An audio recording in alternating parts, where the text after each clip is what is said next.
Peace. As always, folks. Tonight, we're going to talk about identity-based habits and why they're so important if you're trying to change a habit or just improve your life. Stay tuned.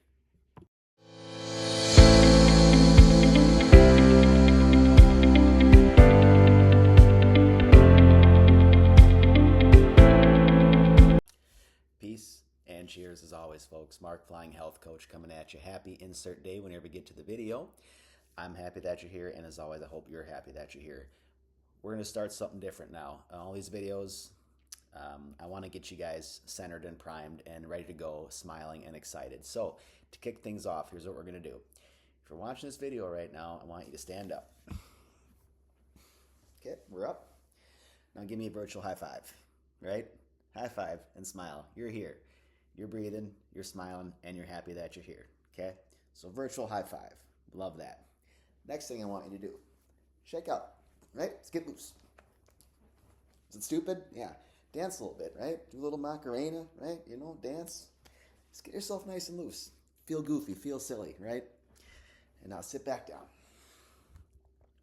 When you sit back down, sit in a good power position. What is that? Get your shoulder blades back pockets, and breathe like you mean it, right? Breathe like you're a confident, strong person, right? Because there's been times in your life where you've been a confident, strong person and your physiology was different. So I want you to embody that right now as we walk through tonight's video of identity-based habits, okay? So now you should be sitting, right? Nice, strong, confident, right? Maybe you got some notes you can take, whatever you choose to do. But now we've got ourselves kind of centered, smiling, calm, and just feeling good. All right, identity-based habits. So I initially learned about these from James Clear in this book, Atomic Habits, right? Because he'll talk about identity-based outcomes versus, and now I'm just losing my train of thought right now. I hate it when I do that. The point of the video is identity-based habits, right? Versus outcome-based habits. We'll go with that one. Identity-based versus outcome-based, and actually is what it is. So let's stick with that. Difference between the two. We're going to talk about this little guy. So a lot of people do, right, when they're trying to achieve a goal or change a habit, either or, right? Let's say you're trying to quit smoking or lose weight or gain weight for that matter, or do whatever, it doesn't matter what it is, right? Pick your poison. A lot of people will start with number 3, right? They start with a strategy. So they start up here, right? They start up here thinking that if I change my strategy, right? If I find the best workout program, if I find the best nicotine patch, if I find the best whatever, I will eventually change my identity and become that person, right? Well-intentioned, not wrong by any means, right? However, a different approach to that is going from within outward, right? It's starting with your state of mind, your identity, right? It's because your identity is the glue behind the stories that you tell yourself. So what we want to ideally do to have lasting change, right? Because if you just try to pick the best strategy, right? If that's your focus is I just need to find the one best thing that's going to work. It might work for a week or a month or a few months, right? I've seen it happen. People quit smoking for 6 months, but then something triggers them in their life, right? Because they haven't conditioned that pattern yet. They haven't conditioned that new identity as I am no longer this. Something triggers them, they relapse, go back into it. Same thing with alcoholics, okay?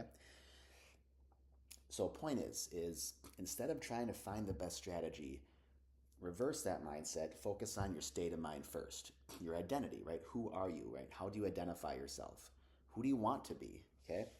So start here, right? Green and blue. I know I tried to mix it up to get a little more colorful tonight, so cheers to that. Who are you, who do you want to be, right? Let's use a smoking example, and you can apply this to anything, but let's say you're a smoker and you're trying to quit. What's one thing that you do if someone says, hey, do you want a cigarette, right? Let's say you go out to the bar and someone says, hey, you want a cigarette? One way of saying it is, no thanks, I'm trying to quit smoking. Again, positive intent. But what is that also saying about who you are as a person? that's still saying you're a smoker. That's saying I'm trying to quit smoking. Versus flip flop it, and this is right out of James Clear book, Atomic Habits. Flip flop that saying and say, I don't smoke, right? One way again is no thanks, I'm trying to quit. Again, positive intent. Versus the next way is no thanks, I don't smoke. The second way of saying that is a different identity, right? You're choosing to no longer associate yourself with smoking and associate yourself with cigarettes. Again, it takes more than just saying that one single time, right? It takes repetitive action, right? Because as you repeat a new pattern, as you condition that new state of mind, you're going to develop new neural connections in your brain. And as you develop those connections, you're going to develop a different belief pattern, right? You're going to develop a different set of beliefs. You change your state, right? Your identity, how you see yourself. Then you start to change your stories, right? Number two, or your processes, right? You start to change the stories you tell yourself. I am not a smoker anymore. I don't smoke. I don't associate with that, right? When you start to change your story and processes, you're changing your actions, right? Now maybe,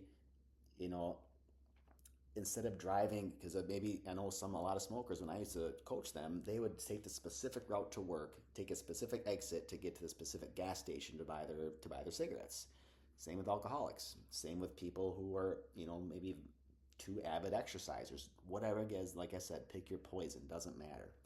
But when you start to change your state and you change your stories that you tell yourself and your processes, now you're going to start telling yourself different stories of, I am now this person. I am identifying as this person. I'm strong. I'm confident. I'm powerful. I'm X, Y, and Z thing, right? You start to do that stuff, and now you're putting forth different actions in your life, right? And all those actions are giving you a chance to constantly reinforce that new thought pattern to eventually now you get to your strategy, right?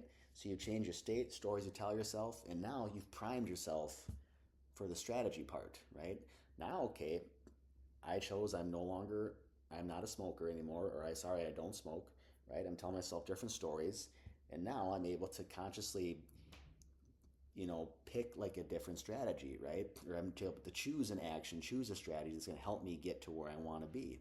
And every time you make that choice, you're going to keep reinforcing that new state, right?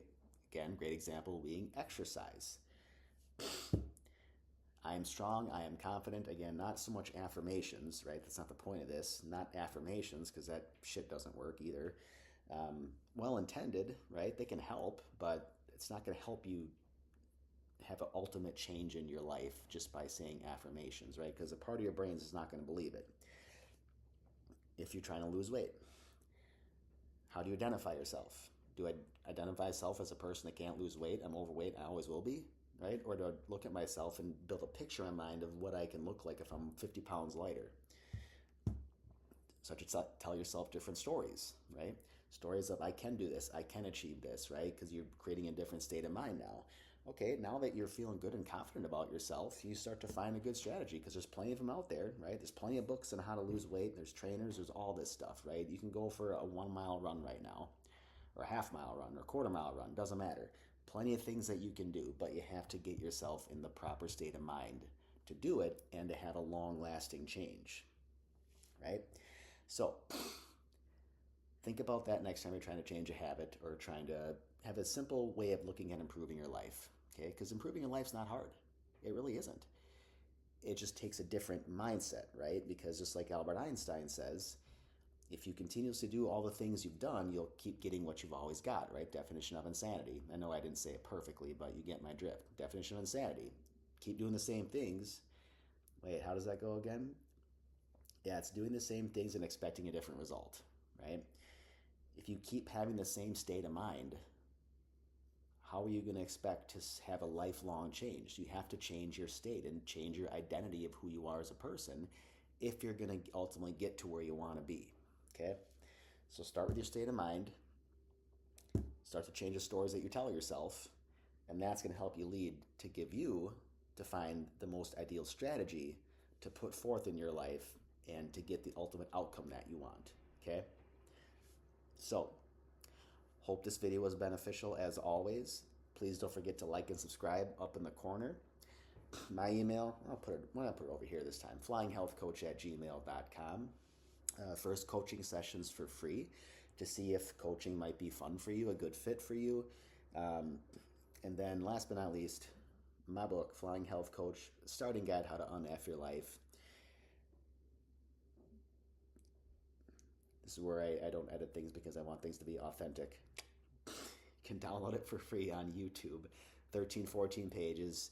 Just read it, give it a test drive. If you like what you read, cool. If you don't, that's cool too. If you do like what you read, you can buy a copy for $6.99 on lulu.com. There's a link in my YouTube page for that as well.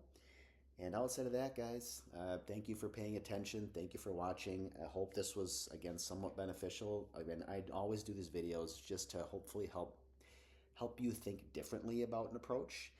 If you didn't take a lot from this, maybe you'll go research identity-based habits or identity-based outcomes, right? You'll find a lot of information out there.